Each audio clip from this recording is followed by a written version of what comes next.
एक ऐसा शब्द जो हमने कोर्ट रूम्स में या फिर कोर्ट रूम ड्रामा या फिर मूवीज में रेगुलर लाइफ में सुनी रखा होता है, जो होता है ऑफेंस। आइए आज इसका मतलब जानते हैं। भले आप लॉ स्टूडेंट हो चाहे ना हो, ये मीनिंग जानना आपको काफी काम आएगा। आइए welcome to legal rules with Arya.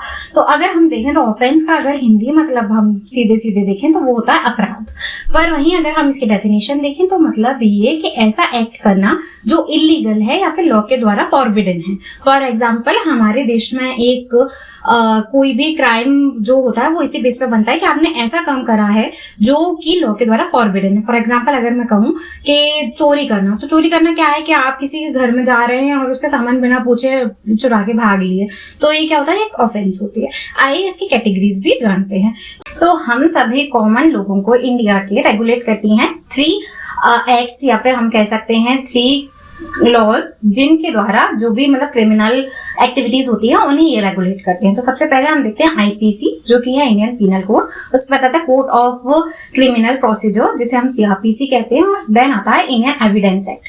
पर क्योंकि ये जो लॉज हैं वो 100 साल से भी ज्यादा पुराने थे, एंड अभी के हम सिनेरियो में देखें तो क्राइम जो है वो बहुत ज्यादा चेंज हो चुका है। एंड हम देखते हैं कि जो साइबर लॉज हैं वो भी साइबर क्राइम्स हैं वो भी आ चुके हैं, और ये सारी चीजें जो है वो आजकल हो रही हैं इंटरनेट के द्वारा भी।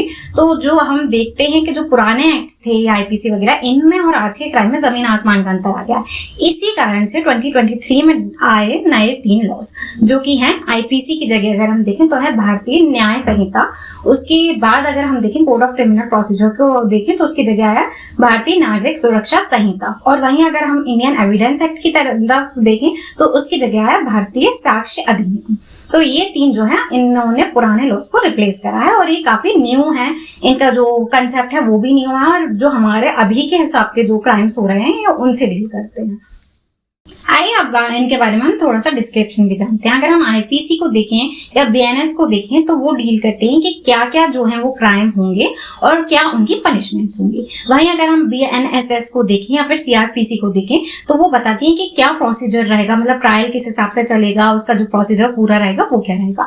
और वहीं अगर हम एविडेंस एक्ट को देखें या फिर साक्ष्य संहिता को देखें अभी जो चल रही है, तो उसमें ये बताया जाता है किस चीज को एविडेंस माना जाएगा, और एविडेंस जो होगा वो किस तरीके से हम एडमिट करेंगे, ये सारी चीजें जो है वो इसमें दी जाती हैं।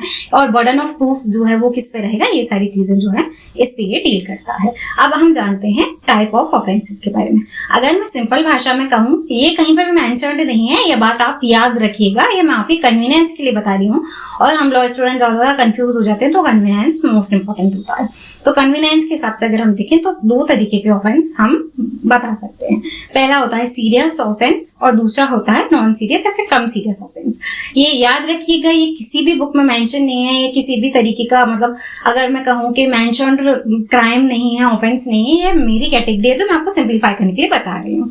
तो अगर हम सीरियस ऑफेंसेस की कैटेगरी में देखें तो उसमें आते हैं कॉग्निजेबल ऑफेंसेस, दूसरे में आते हैं non bailable and then non compoundable offences. और वहीं नॉन सीरियस की कैटेगरी में देखें, यहाँ पर कम सीरियस जो रहते हैं उनकी कैटेगरी में आते हैं non cognizable offence, bailable offence and compoundable offences. आइए अब जानते हैं इनके बारे में डिटेल में। तो सबसे पहले अगर हम देखें तो कॉग्निजेबल ऑफेंसेस। कॉग्निजेबल ऑफेंसेस ऐसे ऑफेंस रहते हैं जो काफी ज्यादा सीरियस रहते हैं नेचर में, एंड जिनमें इमीडिएट एक्शन लेने की जरूरत होती है। इसी के कारण ये लोग जो है वो बिना वारंट के भी, पुलिस बिना वारंट के भी किसी को भी अरेस्ट कर सकती है, क्योंकि इसमें ये पॉसिबिलिटी रहती है कि जो क्रिमिनल रहता है वो फरार ना हो जाए। इसके बाद अगर हम दूसरी बात इस चीज में देखें तो एफआईआर जो होती है वो भी कॉग्निजेबल ऑफेंसेस में ही रजिस्टर करी जाती है। जो दूसरा है वो है नॉन कॉग्निजेबल ऑफेंस, ऐसे ऑफेंस जो ज्यादा सीरियस नहीं है नेचर में, क्योंकि इनका नेचर उतना सीरियस नहीं होता, इसलिए इनमें वारंट की जरूरत लगती है कोर्ट के द्वारा, जिसके द्वारा जो पुलिस ऑफिसर्स रहते हैं वो किसी को अरेस्ट करते हैं। इसमें पुलिस का कोई डिस्क्रिशन काम नहीं करता कि वो अपने मन से जाए किसी को गिरफ्तार कर लें, सब कर लें, ये नहीं होता इसमें, क्योंकि इनका जो नेचर रहता है वो कम सीरियस रहता है। और वहीं अगर हम एक और पॉइंट देखें तो वो ये है कि इनमें एफआईआर रजिस्टर नहीं होती। आपने अगर मेरी एफआईआर वाली सीरीज देखी है तो आप ये चीज समझेंगे, और नहीं देखी तो अभी जाके देखिए, जिससे आपको जल्दी से समझ में आएगा। तो इसमें एफआईआर रजिस्टर नहीं होती, और इसका जो प्रॉब्लम है आपकी नॉन कॉग्निजेबल ऑफेंस अगर आपके साथ कमिट हुआ है तो वो रजिस्टर होता है नॉन कॉग्निजेबल रजिस्टर के अंतर्गत।